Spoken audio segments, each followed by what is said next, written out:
اعوذ باللہ من الشیطان الرجیم بسم اللہ الرحمن الرحیم۔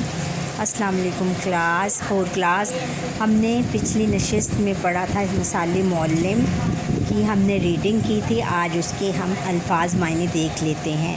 آیات، آیت کی جمع، پرانے جملے، حکمت، دانائی، مراد حدیث رسول صلی اللہ علیہ وآلہ وسلم، وہی انبیاء علیہ السلام پر نازل ہونے والا اللہ کا کلام۔ معلم، علم سکھانے والا، استاد کو کہا گیا ہے۔ غیبت، کسی کی غیر موجودگی میں اس کے پیچھے بری بات کہنا۔ تشبیہ، ایک چیز کو دوسری چیز جیسا بتانا، مثلاً شہد جیسا میٹھا۔ آپ نے سیکھا سبق کے مطابق دیے ہوئے الفاظ کی مدد سے خالی جگہ پر کریں۔ آئینہ، خطرناک، تکلیف، دل سوزی اور نفع بخش۔ الف ہے کہ حضور نبی اکرم صلی اللہ علیہ وسلم کبھی ایسی بات نہ کرتے جس سے دوسرے بندے کو ڈیش ہوتی، یعنی تکلیف پہنچے۔